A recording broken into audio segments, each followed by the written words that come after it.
आना मुझे, तो हम आपकी भी इंसेंट बजा देंगे।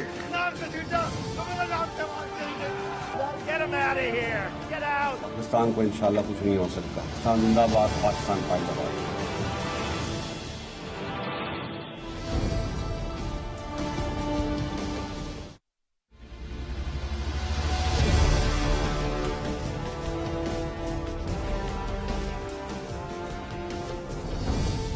जी अस्सलाम वालेकुम।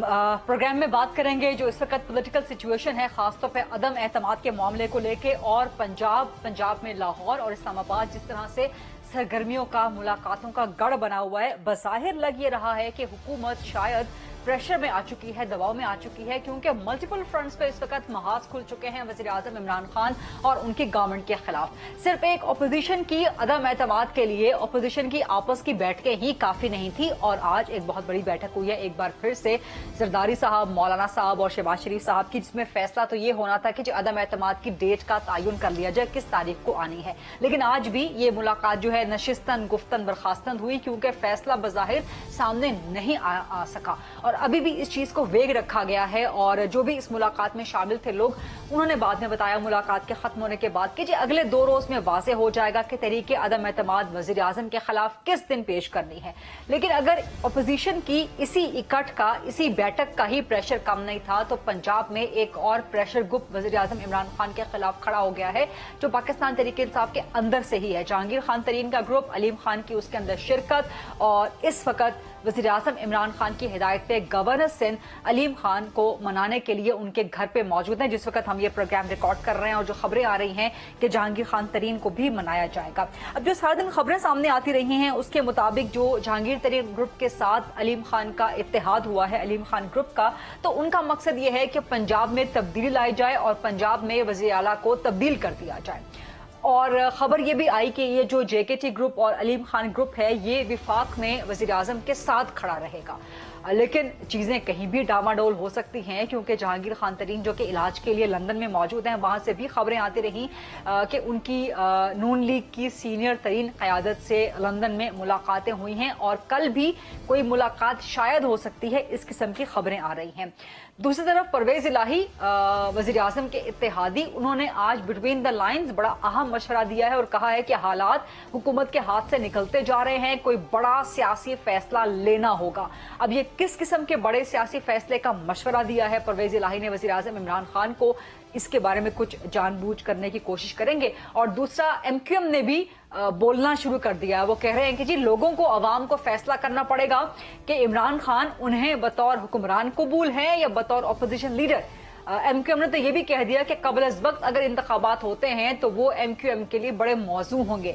यानी कि मुत्तहिदा कौमी मूवमेंट ने भी अपने रंग जो है आहिस्ता आहिस्ता दिखाने शुरू कर दिए हैं। सो इस सारी सिचुएशन को अगर जोड़ के देखा जाए, तज्जिया किया जाए, तो लगता यही है कि वज़ीर आज़म इमरान खान के लिए मुश्किलात हर गुजरते दिन के साथ बढ़ती चली जा रही हैं, और मल्टीपल फ्रंट्स खुल गए हैं उनके खिलाफ, जो महाज इस वक्त तैयार हो रहा है। लेकिन इस सब के बावजूद वज़ीर आज़म इमरान खान बड़े पुरएतमाद हैं। आज भी उन्होंने बयान रिलीज किया कि जी अदम एतमाद के लिए बिल्कुल तैयार है, मैं भी तैयार हूं, हुकूमत भी तैयार है।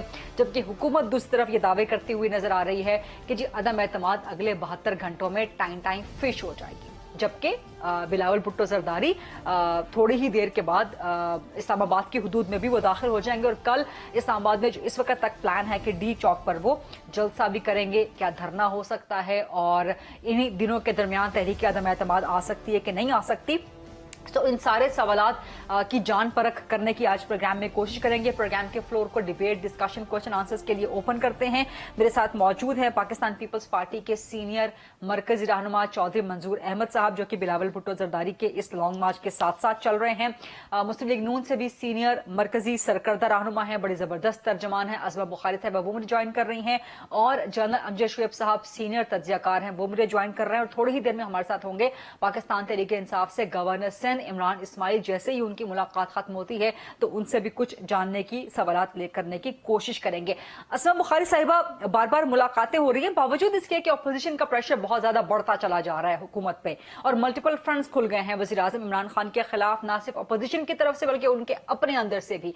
लेकिन मिलियन डॉलर क्वेश्चन कि अगर ऑपोजिशन के पास नंबर्स पूरे हैं, जैसे कि आप लोग पिछले कई हफ्तों से कई दिनों से दावे कर रहे हैं, तो फिर डिले किस बात का है? फिर आप लोग तहरीक अदम एतमाद की तारीख का तयन क्यों नहीं कर पा रहे? इस पे फैसला क्यों नहीं हो पा रहा अभी तक? अदम एतमाद एक बड़ा पेचीदा और बहुत कैलकुलेटेड मामला होता है। और जितनी इमरान खान साहब की चीखें निकल रही हैं, जितने डिप्रेशन और जितनी तकलीफ में वो मुब्तला है, मैं तो समझती हूँ कि इसको अभी हमें कोई और 15-20 दिन अगर मुमकिन हो तो चलाना चाहिए, ताकि इमरान खान साहब अपना रंग भी दिखाते जाएं, अपनी अपनी तरबियत, अपनी जबान जो है उसका भी भरपूर मुजाहरा करें, और उनका जो एक जिच होना है, उनका जो डिप्रेशन है, उसको हम इंजॉय कर सकें। लेकिन मुझे मालूम है कि मेरी ये जाती ख्वाहिश पूरी नहीं हो सकती, चूंकि मुल्क के मुफाद में भी ये है कि इस शख्स से जितनी जल्दी हो सके वो जान लेकिन छुड़वा वजीर आजम तो बिल्कुल भी जिच नहीं है। मेलसी में सुना होगा आपने उनको, या बयानात आपने देख लिए होंगे, वो कह रहे हैं कि आपकी तहरीक अदम एतमाद जब नाकाम होगी तो मैं आपको छोड़ूंगा नहीं, आपको पता है कि मैंने आपके साथ क्या करना है। ये मैसेज अपोजिशन के लिए था, नून लीग के लिए था। कमाल है गरीदा, आप अच्छी खासी समझदार खातून हो। अगर एक जिम्मेदार वजीर आजम जो अपने पैरों पे खड़ा हुआ हो, क्या वो ऐसी जबान बोलता है? क्या वो इस किस्म का रवैया, इस किस्म के लहजे इख्तियार करता है? ये एक शिकस्त खुर्दा इंसान करता है जो लड़ाई की हिम्मत में नहीं होता, तो फिर वो धमकियां देने पे उतर आता है। और इमरान खान साहब की बड़ी मेहरबानी है कि जैसे जैसे बोलते हैं वैसे वैसे वो अपना और अपनी पार्टी की जो हमारे खिलाफ सियासी इंतकाम है, अपने सियासी मुखालफिन के खिलाफ, उसको वो एक्सपोज करते हैं कि सियासी मुखालफिन ने कोई एहतसाब नहीं हुआ उनका, उन्होंने इमरान खान का बुग़्ज़ और उसकी वो नफरत भुगती है जो उसको अपने सियासी मुखालफिन से है। सो इसलिए कोई जो कॉन्फिडेंट होता है वैसी जबान गरीदा इस्तेमाल नहीं करता, वो परफॉर्मेंस के जरिए जो है उसका जवाब देता है। और जहां तक हमारी बात है, हमें हर कदम फूंक फूंक के रखना है, और हमें अपनी स्ट्रेटेजी क्या बनानी है ये यकीनन आपको हम पे छोड़ देना चाहिए। और ये मैं आपको जरूर बता दूं कि बहुत जल्द जो है इस बारे में बहुत सारा कंसेंसस ऑलरेडी मौजूद है, और बिलावल साहब का इंतजार है वो जैसे इस्लामाबाद पहुंचे तो मेरा ख्याल है ये कि ये मामला जो है ये ज्यादा हतमी मराहिल में दाखिल हो जाएंगे।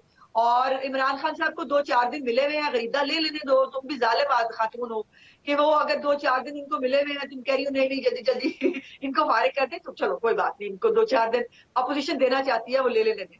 नहीं, मैंने बिल्कुल ऐसा नहीं कहा कि आप जल्दी जल्दी वजीर आजम इमरान खान को फारिग करें। मैं तो सहाफी हूं, मैं तो आपकी मूव के बारे में सवाल कर रही हूं कि अगर सब चीजें आपके पास मौजूद हैं। लाइटर नोट का है गरीदा, डोंट टेक इट पर्सनली। मैंने लाइटर नोट पे कहा कि जो 4 दिन है इनके पास, हमें मत कहो बार बार के जल्दी ले आए जल्दी ले आएंगे इंशाल्लाह ताला। और हमें अब तमाम कार्ड्स किस वक्त कहाँ कैसे खेलने हैं ये स्ट्रेटेजी हमने बनाई है, और इसका फैसला यकीनन हम ही करेंगे, और मुनासिब वक्त पर इसका बहुत जल्द इसका अनाउंसमेंट हो जाएगा। बिल्कुल, आपका लाइटर नोट मोस्ट वेलकम। आपको कुछ भी कहने की इस प्रोग्राम में आजादी है, भरपूर आजादी है। चौधरी मंसूर अहमद साहब, आप बिलावल भुट्टो साहब के लॉन्ग मार्च के साथ साथ हैं, थोड़ी ही देर में इस्लामाबाद की हुदूद में भी वो दाखिल हो जाएंगे। कल डी चौक में जलसा, डी चौक में ही करेंगे आप, और ये जलसा ही रहेगा या धरने में भी तब्दील हो सकता है?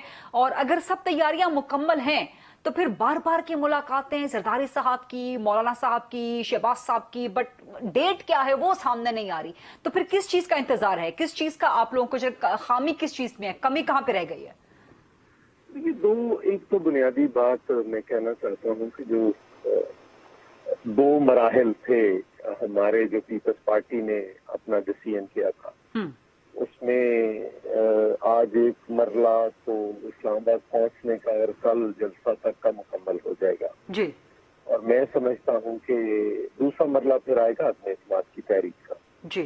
और एक चूंकि पाकिस्तान पीपल्स पार्टी ने रिक्वेस्ट की थी सभी पार्टियों से कि आप मेहरबानी करें बिलावल साहब को मार्च को इस्लामाबाद पहुंचने दें, तो मैं उन सभी पार्टियों का मशकूर भी हूं कि उन्होंने हमारी इस रिक्वेस्ट को माना। मैं समझता हूँ विरिदा, देखें लॉन्ग मार्च जो है वो बहुत बड़ी हद तक बिलावल भुट्टो अवामी मार्च के इस्लामाबाद पहुंचने से पहले ही कामयाब हो गए। सियासत जहाँ पे बहुत सारे और पहलुओं का मजमुआ होती है, वहां पे असाब की जंग भी होती है। तो वो जो असाब की जंग है वो तो हार गए इमरान खान, उनके असाब तो टूट गए। कल आपको किसी वजीर आजम की तकलीफ लग रही थी? वो तो बड़े पुरएतमाद थे, वो तो आपको धमकी लग चौधरी मंजूर अहमद साहब के लिए कनेक्शन जो है वो ड्रॉप हो गया क्योंकि ज़ाहिर है वो ट्रैवलिंग में है। चौधरी साहब को रिकनेक्ट कीजिएगा। चरमजी शुएब साहब, सर आपकी तरफ मैं आऊंगी क्योंकि पहले तो कुछ ऐसी अफवाहों की दबी दबी सरगोशियां आ रही थी हुकूमत के हामियों की तरफ से कि जी ये इंटरनेशनल साजिश है, ये इंटरनेशनल एस्टैब्लिशमेंट की साजिश है जो इमरान खान के खिलाफ, वज़ीर आज़म के खिलाफ हो रहा है। लेकिन आज तो हुकूमत के अपने एक जिम्मेदार ने, वज़ीर आज़म के गवर्नमेंट के तर्जुमान ने, उन्होंने ट्वीट कर दी कि जी ये सारी जो अदम एतमाद हो रही है ये इंटरनेशनल एस्टैब्लिशमेंट की साजिश है to take down prime minister Imran Khan. Do you agree? आप समझते हैं कि ये कोई इंटरनेशनल एस्टैब्लिशमेंट आलमी साजिश है वज़ीर आज़म इमरान खान के खिलाफ? जोना साहब। बिस्मिल्लाहिर्रहमानिर्रहीम।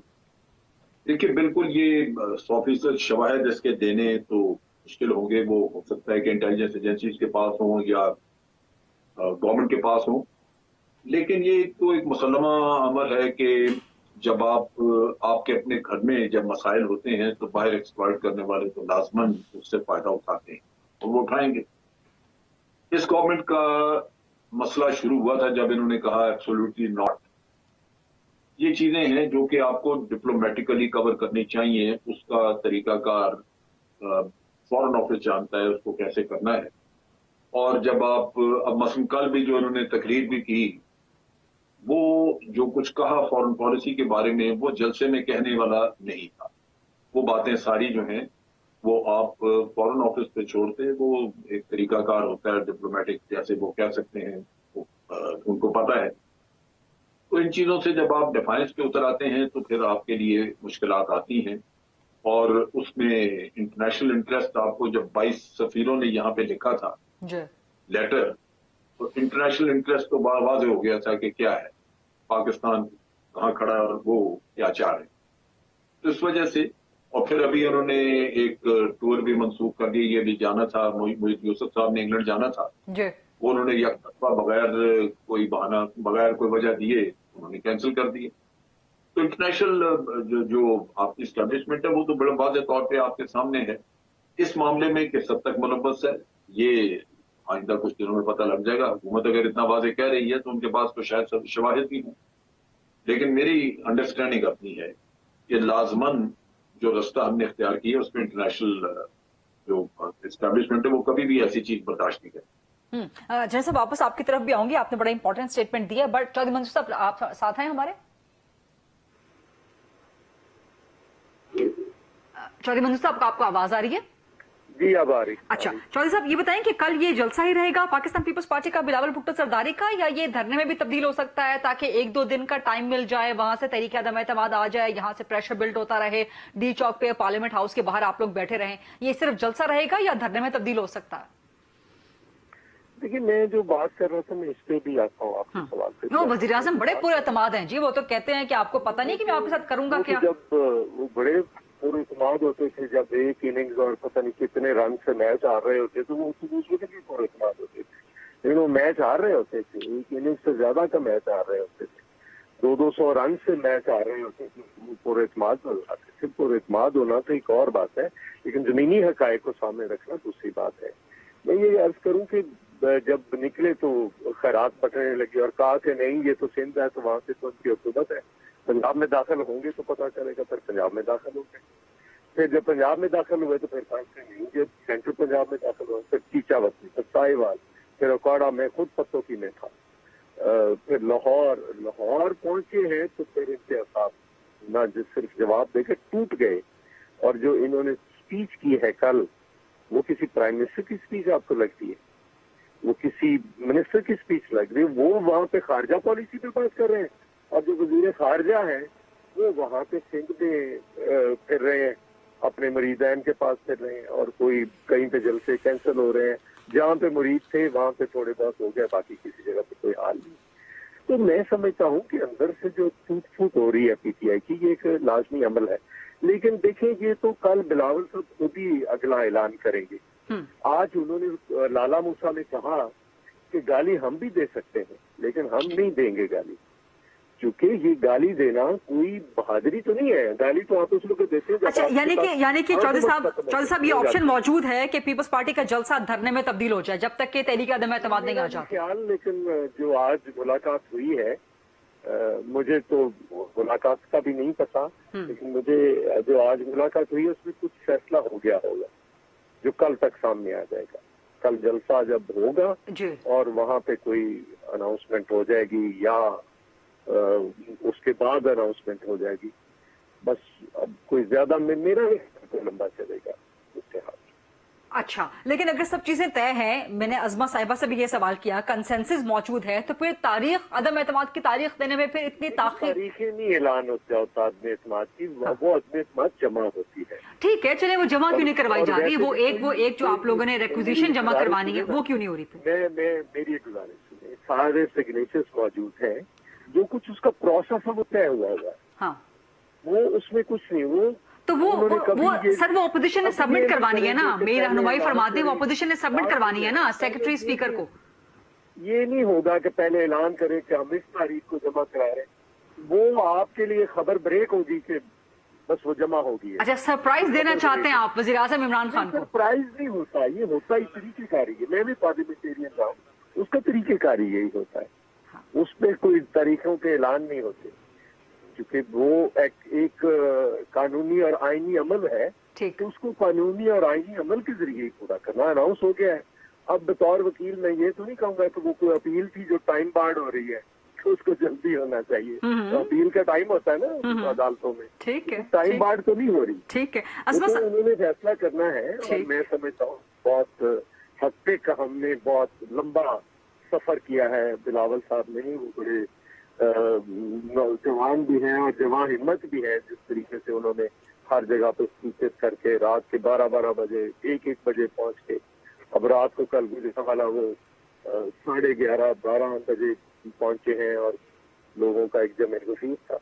और जगह जगह पे जिस तरह से खाना मुसाफिर खा रही हैं, सारी जगह से गुजरान से वो जिस तरह से इस्तेमाल हो रहा है, वो लोग लाए नहीं जा सकते, लोग खुद निकल रहे हैं। ठीक है, अब 2,000 बंदा ला सकते हैं, 3,000 ला सकते हैं गाड़ियों में भर के। तो वो नजर आ रहा था कि लोग खुद से, सारा शहर आज लाला मुझे कितना बड़ा शहर है, छोटा सा शहर, ठीक, तो सारा शहर निकल के आ जाए। ठीक है, बिल्कुल ठीक है। चलो, ये सूरत हाल है। ठीक है, ये बात तो तय है कि पीपल्स पार्टी ने बिलावल भुट्टो का पहला मार्च बहुत जबरदस्त रहा है। अवाम की एक बहुत बड़ी तादाद सिंध नहीं बल्कि पंजाब से भी आपके साथ जो है शामिल हुई है। लेकिन कल कितने बंदे आप लोग डी चौक में इकट्ठे कर सकते हैं, ये आपका हतमी जो आपका फाइनल आउटकम होगा वो डिटर्मिन करेगा कि आपका ये अवामी मार्च या आपका ये तहरीक अदम एतमाद कितना कामयाब होंगे। आप देख लेना, चलो देख लेना, बहुत बंदे होंगे। हम कोई कुर्सियां नहीं रखेंगे, ठीक है, कोई कुछ नहीं होगा। ठीक है, हम भी वहीं पर मौजूद होंगे। हमने किसी जगह पे कोई कुर्सी लगाकर जलसा देंगे। ठीक है, ठीक है, ठीक है। एक छोटी सी जगह कराची से लेकर आज हम अभी क्रॉस किया है। मैं जरा ट्यूलिप पे उतर गया था, तो वहां से मुझे कोई काम था, वो मैं करने लग पड़ा, फिर आपकी कॉल आ गई। तो हमने किसी जगह पे कोई कुर्सियां रखकर जलसा करना और है। चले, कल बहुत दूर नहीं है, चंद घंटे ही रह गए हैं। कल देख लेंगे डी चौक में कितना बड़ा जलसा है, कितने अवाम जो है वो साथ होती है बिलावल भुट्टो के पीपल्स पार्टी की। छोटी सी ब्रेक का वक्त हुआ है। अज़मा साहिबा से मैं सवाल करना चाह रही हूँ ताकि इंटरप्शन ना हो। एक ब्रेक के बाद और कोशिश करेंगे कि मीटिंग अगर खत्म हो चुकी है गवर्नर सिंध और अब्दुल अलीम खान की, तो गवर्नर सिंध इमरान इस्माइल भी हमें ज्वाइन कर लें। जनाब शुएब साहब भी मौजूद हैं, चौधरी मंजूर अहमद साहब भी मौजूद हैं। Let's take a short quick break.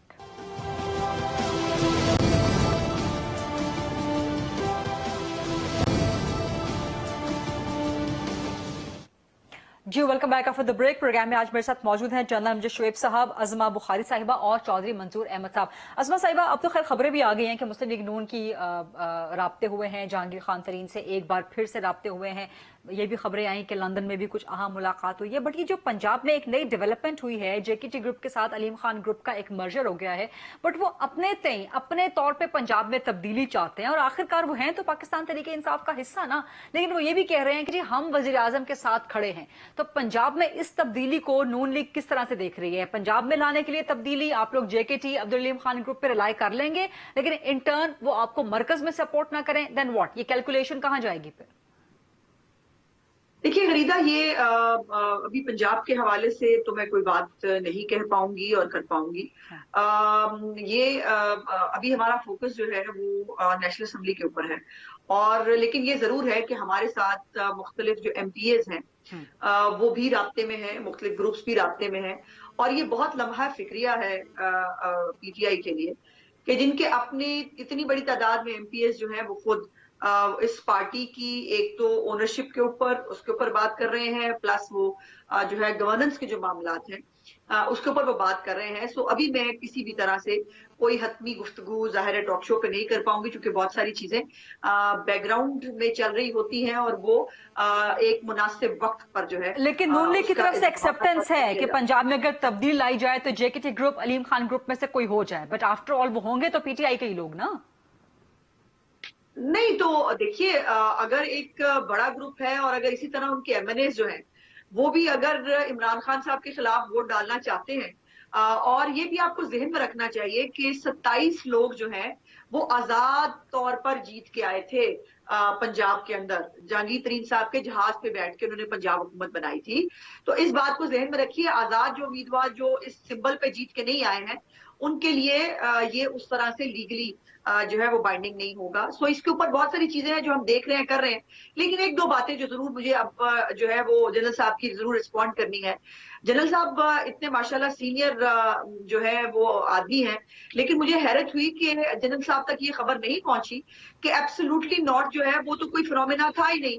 मोहित यूसुफ खुद बता चुके हैं कि ना हमसे अड्डे मांगे गए थे, ना हमने अड्डे देने थे। तो ये एब्सोल्युटली नॉट ऐसा ही एक तमाशा था जो पीटीआई का एक जो है वो गड़ा हुआ था कि इमरान खान को हीरो साबित किया जाए और कहा जाए कि जी वाह वाह वाह बड़ा स्टैंड ले लिया इमरान खान ने, और उन्होंने एब्सोल्युटली नॉट कह दिया, जो खुद मोहित यूसुफ साहब कह चुके हैं कि ऐसी कोई बात एग्जिस्ट नहीं करती थी। दूसरी बात, जो इंटरनेशनल जो है वो इंटरेस्ट की बात कर रहे हैं, मुझे नहीं मालूम कि इंटरनेशनल इंटरेस्ट जो है वो कैसे होगा, कहाँ होगा, लेकिन ये इंटरेस्ट अगर इंटरनेशनल है कि जब जंग होने जा रही थी तो आपको रशिया के साथ खड़ा क्यों होना था आपको। और खुद इमरान खान साहब आपको पता है खिताब में कह चुके हैं, मुझे बहुत सारे लोगों ने रोका लेकिन मैं बाज नहीं आया और मैं गंदुम लेने के लिए रूस चला गया। मुझे आप ये बताइए कि जो है वो गंदुम लेने के लिए पाकिस्तान को आपने, और ये याद रखना चाहिए हमें कि जीएसटी प्लस स्टेटस है पाकिस्तान के पास, जिसके अंदर आपने मुख्तलिफ उनके रूल्स और रेगुलेशंस होते हैं, जिसमें सबसे बड़ी बात ये होती है कि आप इंटरनेशनल रूल्स को वायलेट नहीं करेंगे। तो ये सबसे बड़ा इंटरनेशनल वायलेशन है कि यूक्रेन के अंदर क्या रूस ने जो है वो ज्यादती नहीं की, क्या उसने उनके अंदर दरअंदाजी करके उनकी सोवरेनिटी को चैलेंज नहीं किया। आप मसला कश्मीर के बारे में बात करते हैं जो उसके ऊपर आप किसी को अपने साथ खड़ा नहीं कर सके। उस वक्त तो रूस यूक्रेन नहीं हुआ था ना, आपको कोई बंदा सीरियस नहीं लेता पूरी दुनिया के अंदर। अब ये गुस्सा और गम कि मुझे बाइडेन ने फोन नहीं किया, मैंने अमेरिका के खिलाफ इसलिए जो है वो अपने आप को लेकिन अजमा साहिबा आज ही यूरोपियन यूनियन काउंसिल के प्रेसिडेंट से बात हुई है वजीर आजम इमरान खान की, ये बहुत बड़ी बात है और वहाँ पे डिस्कशन क्या बड़ी बात है? नहीं, क्या बड़ी बात है? आपने जो जबान इस्तेमाल की है, जो बिल्कुल दुरुस्त कहा जनरल साहब ने, ये फॉरेन पॉलिसी के मामलात फॉरेन ऑफिस तय करता है। अगर उन्होंने लेटर लिखा जिसके ऊपर आपको इतराज है कि उन्होंने लेटर लिख के अच्छी बात नहीं की, तो फिर आपने अच्छी बात की, आपने उससे 10 कदम आगे जाके आपने जो जबान जो लहजा इस्तेमाल किया, आप पाकिस्तान को और कितनी आलमी तन्हाई में खड़ा करना चाहते हैं? क्या आपने फिर ये एक तरफ आपको अमेरिका को आंखें दिखानी है, दूसरी तरफ आपने IMF के घुटने पकड़ने हैं? ये क्या तरीकाकार है? ये कौन सा पाकिस्तान में जो है वो आप फिर ये कि यूज यूक्रेन के आप कह रहे हैं हमने ब्लॉक का हिस्सा किसी का नहीं बनना। चाइना जो है, क्या उसने ये स्टैंड लिया है कि वो जो वाकई अमेरिका को आंखें दिखा सकता है? उसने नहीं लिया। इमरान खान साहब जो है वो चूंकि इंटरनेशनल जो पिट गए लोकली, उनको पता है कि गुर्बत, बेरोजगारी, महंगाई की वजह से मेरे पास कोई चीज नहीं है आवाम को बेचने के लिए, तो अब उन्होंने एक अपनी तरफ से नया कार्ड इजाद किया है। क्या वो हीरो का कार्ड इस्तेमाल करेंगे? तो ये इमरान खान साहब को बंदे इस्तेमाल करके फेंकने की आदत है, वो क्रिकेट में वसीम राजा हो या उसके बाद अपने पुराने दोस्त हो, और अब वही वो सलूक पाकिस्तान के साथ कर रहे हैं। लेकिन ये मुल्क हमारा भी है, इमरान खान साहब के जेल में नहीं आया हुआ, और इस तरह पाकिस्तान को आलमी तन्हाई का शिकार होने की इजाजत जो है वो हम इमरान खान की मांगे पर की भेंट नहीं चढ़ने देंगे। ठीक ठीक है जनरल साहब, एक तो मैं चाहती हूँ आप इस सारी डिबेट पे रिस्पॉन्ड कर दें जो फॉरेन पॉलिसी के हवाले से हो रही है, और दूसरा आपको लगता है कि इस सारे सिनेरियो में क्योंकि जो मल्टीपल फ्रंट्स खुल गए हैं वज़ीर आज़म इमरान खान के खिलाफ, आपको लगता है कि इसमें कामयाब हो सकती है तहरीक अदम एतमाद? देखिए, पहली बात तो ये कि मैं फॉरेन पॉलिसी अच्छी है, बुरी है, कामयाब है या नाकाम है, उस पर तो मैंने बात की ही नहीं। अमेरिका ने अड्डे मांगे या नहीं मांगे, इमरान खान ने तो कहा ना जी एब्सोल्युटली नॉट, जो कि एक नॉन डिप्लोमेटिक लैंग्वेज। बात यह है कि आप एक मैसेज दे रहे हैं एक सुपर पावर को, जब आप सुपर पावर को एड्रेस करते हैं तो आपको बड़ा मोहतात रहना पड़ता है, आप ऐसे अल्फाज इस्तेमाल नहीं करते। वो पता नहीं आपसे मांगा उन्होंने या नहीं मांगा, लेकिन एक चीज जो बाहर पब्लिक में आई और वो एक इंटरव्यू में कही गई, वो था एब्सोल्युटली नॉट, और ये कभी भी किसी सुपर पावर को हजम नहीं होगा। दूसरी बात ये है कि बाकी भी जो चीजें जो भी आप बहुत सारी चीजें हैं जिन पे आप एग्री करते हैं नहीं करते, लेकिन क्योंकि दूसरे मुल्कों के साथ उसका वास्ता होता है, तो अगर आप पब्लिक में ला के उसको नारा लगाएं तो उससे लगता यूं है कि उस सुपर पावर को या उन लोगों को आप शर्मिंदा करना चाहते हैं, शर्मसार करना चाहते हैं, बिलिटल करना चाहते हैं। आपने अगर ये कहा कि हम आपके गुलाम नहीं हैं, तो ये कोई डिप्लोमेटिक लैंग्वेज तो नहीं है। तो अगर इस तरह की कोई बात करें तो वो फॉरेन ऑफिस को पता है कि उन्होंने कैसे करनी है, क्या करेंगे। तो मेरा ख्याल है कि इसमें बड़ा एहतियात की जरूरत होती है। आपको जलसों में ये चीजें नहीं है। जुल्फिकार अली भुट्टो ने ये काम किया था और फिर उन्होंने उसका खामियाजा भुगता। रही बात ये है कि ये जो मूव चल रही है ये कामयाब होगी या नहीं, देखें बात ये है, मैं पहले भी जब आपसे बात कर रहा था तो मैंने कहा कि जब पीटीआई की इलेक्शन में जा रही थी पीटीआई, तो उस वक्त भी बहुत सारे लोग दूसरी पार्टियों से मिलके इधर पहुंचे और फिर बहुत सारे जो आजाद रुकन थे जो कि इंडिपेंडेंट्स थे वो भी आके इसमें शामिल हुए। अब वो सारे फिर अपने लिए, और ये हमारी सियासत का अलमिया है, ये होता है इसी तरह ही होता है। उस वक्त उन्होंने अपनी पार्टियां छोड़ी, आज वो फिर किसी और पार्टी की तरफ रमा दमा है। तो ये चीज आप एक्सपेक्ट कर सकते हैं कि ये मूव कामयाब हो सकती है, क्योंकि हमारी तारीख में ये मौजूद है। हम इसे लोटा कह लें या जो जी चाहे कह लें, but this is how it is. लोगों में कोई इस चीज का कोई मलाल नहीं होता या ना कोई उनको बाद में, क्योंकि हर पार्टी उनको एक्सेप्ट कर लेती है अपनी जरूरत के तहत। और जनरल साहब हुकूमत को ये भी शिकवा है, जनरल साहब हुकूमत को ये भी शिकवा है, हुकूमत का ये भी इल्जाम है कि अपोजिशन वाले खरीद रहे हैं बहुत बड़ी बड़ी रकमें देके। फिर बिल्कुल उसके बाहर बहुत सारी मेरे पास प्रिंट आउट पड़े हुए हैं जहां मुझे बात चीजों की इतला दी गई कि रकम कितनी ऑफर हो रही है। लेकिन चीज ये है कि उनके सब चीजों के सबूत तो हमारे पास नहीं है, ना ही किसी के पास होंगे इस तरह डायरेक्ट। जनरल साहब कितनी मैक्सिमम कितनी रकम ऑफर कर रही है, की जा रही है अदम एतमाद को कम? मेरे पास जो था वो मेरे पास जो लिखा हुआ आया था, मैं आपको दिखाऊं।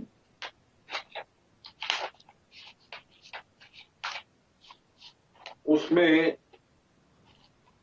5 मिलियन था पर हेड। अच्छा, अब ये बहुत बड़ी खतीर रकम है। 5 मिलियन रुपए यानी कि 50 लाख? जी नहीं, 50 मिलियन, 50 मिलियन, 5 करोड़। हाँ, तो ये रकमें जो है ये बड़ी, अल्लाह बेहतर जानता है कि ये दुरुस्त है या नहीं, लेकिन एक चीज वादे है कि हमारी तारीख में ये चीजें होती भी रही हैं।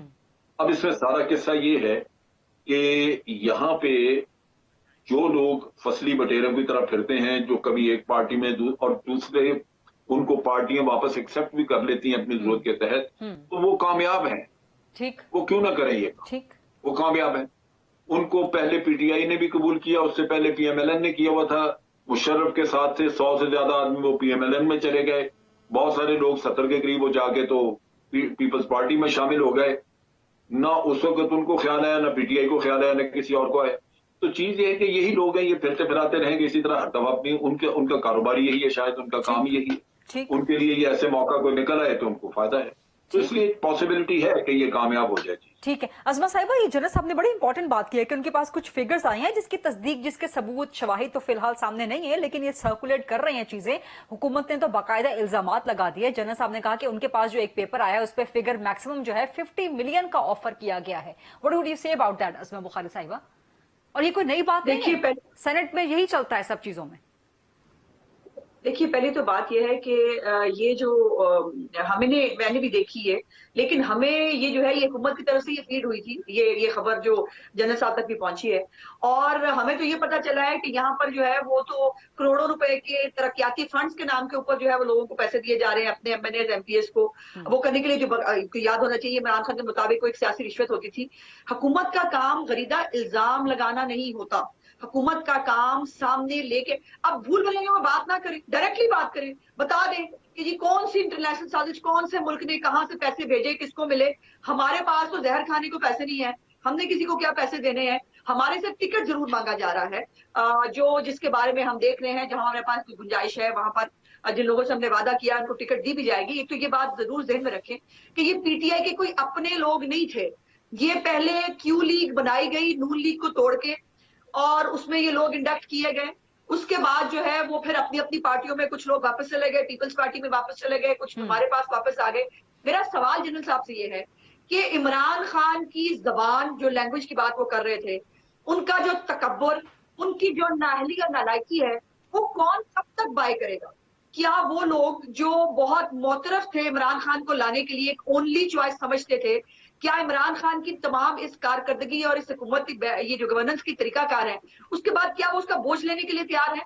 क्या इमरान खान के हिस्से की गालियां और जो चीजें हैं, जो बददुआएं अवाम की, वो लेने के लिए तैयार है? यही हाल एमएनएस एमपीएस का भी है गरीदा।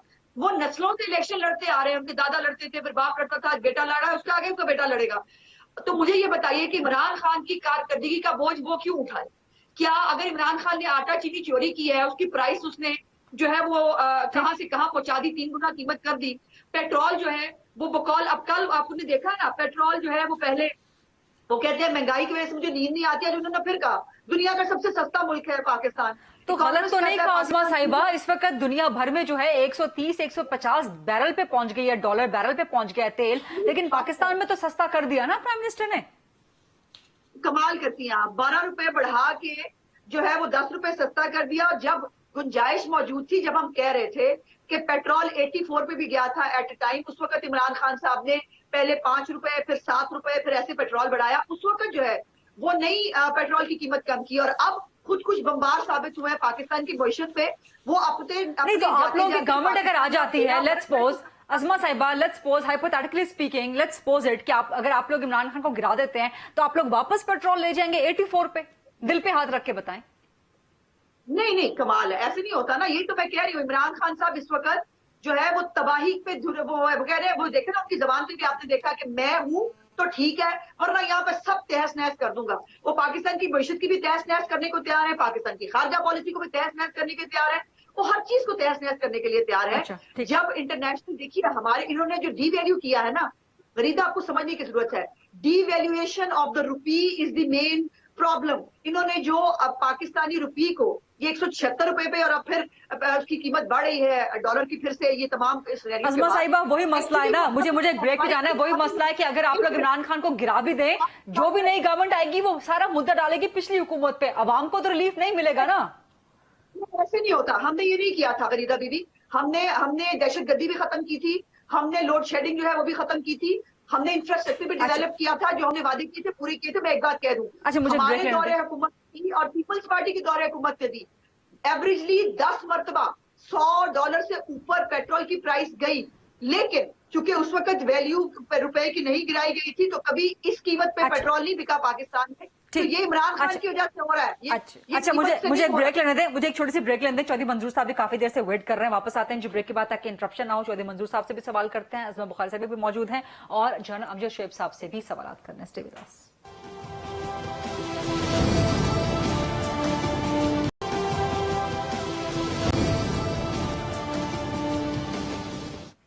जी, welcome back after the break. Programme में मौजूद है अज़मा बुखारी साहिबा, जनरल शोएब साहब और चौधरी मंजूर अहमद साहब। चौधरी साहब, ये जो पंजाब में एकदम से डेवलपमेंट हुई है, आज जहांगीर खान तरीन ग्रुप को अलीम खान ग्रुप जो है वो ज्वाइन कर रहा है पंजाब में, वो अपने तई वज़ीर आला पंजाब को चेंज करवाना चाहते हैं। आपको लगता है कि वो इस सारी अपॉर्चुनिटी को यूज कर रहे हैं जो अपोजिशन की है, या नून लीग उनके साथ शामिल हो सकती है, या नून लीग उनको शामिल कर सकती है, बट अगर वो विफाक में मरकज में साथ नहीं देते? ये सारी कैलकुलेशन आपको चौधरी मंजूर साहब कैसे नजर आ रही है?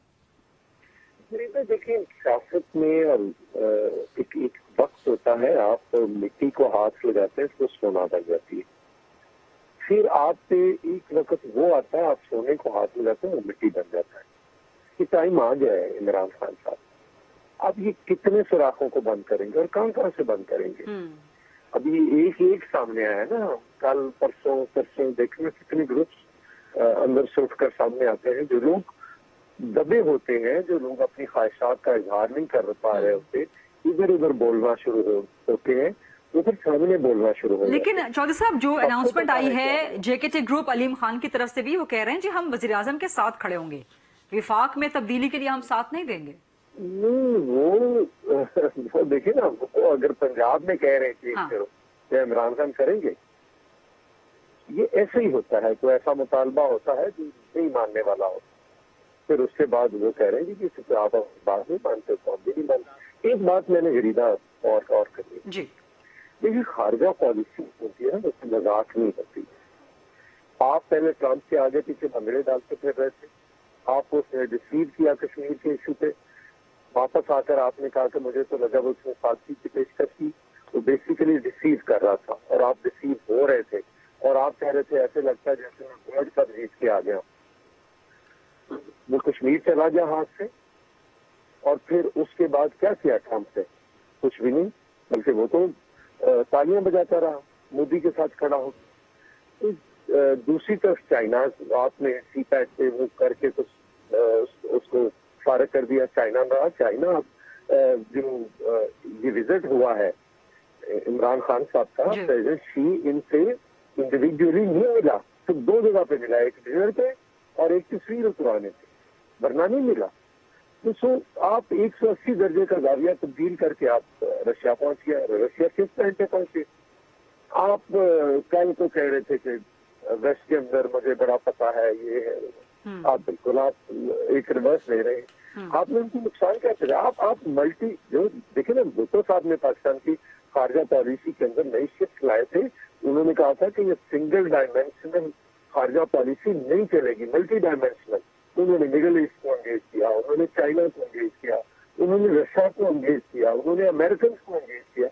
जरदारी साहब ने भी देखे, आप एक तरफ चाइना के साथ सीपैक किया, रशिया का 10 रोजा दौरा किया, ईरान के साथ गैस पाइपलाइन थी, फिर पाकिस्तान बना के ओबामा से लेकर सबको साथ में कर लिया और वो सारा किया। ये जो GST प्लस है, ये भी उस वक्त जब ये सैलाब पे बहुत तूफान बदतमीजी पर उठाया गया था, वो इंग्लैंड के गवर्नर को गवर्नर ब्राउन ने वादा किया था कि मैं पाकिस्तान का केस यूरोपियन यूनियन में लड़ूंगा, और उसने लड़ा था, गॉर्डन ब्राउन ने लड़ा था, तब पाकिस्तान को GST प्लस का स्टेटस मिला। तो ये चीजें होती हैं कि आपने क्या आप वहां पे खड़े होकर जितनी गालियां आप शहबाज शरीफ साहब को, आसिफ जरदारी साहब को, मौलाना फजल साहब को, मियां नवाज शरीफ को दे रहे थे, उतनी गालियां खड़े होकर आप वेस्ट को दे रहे थे, बाकी चीजें कर रहे थे। ये डिप्लोमेटिक लैंग्वेज में ये गालियां होती है। ठीक है। इसका नतीजा क्या निकलेगा? पाकिस्तान को भुगतना पड़ेगा और लोग भी देख रहे हैं, उसकी पार्टी के लोग देख रहे हैं क्या हो रहा है। तो मेरा ख्याल है कल तो जो उनके असाब टूट गए हैं और वो बिखरना शुरू हो गया जो कुछ उन्होंने इकट्ठा किया। ठीक है जनरल साहब, आपसे एक लास्ट सवाल। अज़मा बुखारी साहिबा ने भी कहा कि जो इमरान खान के एक कैरिस्मा के मोतरिफ थे कि एक मसीहा हैं, क्या वो अब बोझ उठाएंगे? अज़मा बुखारी साहिबा के मुताबिक ना अहली का ना लायकी का, वो एक लंबी चार्जशीट उन्होंने दी है। दूसरा, हुकूमत कहती है कि जी इदारे न्यूट्रल नहीं होते, वो हुकूमत के साथ होते हैं, जबकि अपोजिशन का ये यकीन रोज बरोज बढ़ता जा रहा है कि एस्टैब्लिशमेंट जो है वो न्यूट्रल हो गई है। दूसरी तरफ हम देख रहे हैं कि एक हफ्ते में 2 मुलाकातें आर्मी चीफ की वजीर आजम इमरान खान से, और दोनों बार 1-on-1 मुलाकात की कोई तस्वीर जारी नहीं की जाती। क्या इसके पीछे भी कोई मैसेजिंग है, क्योंकि जो हालात चल रहे हैं? देखिए, हम दो चीजें मिक्स कर रहे हैं।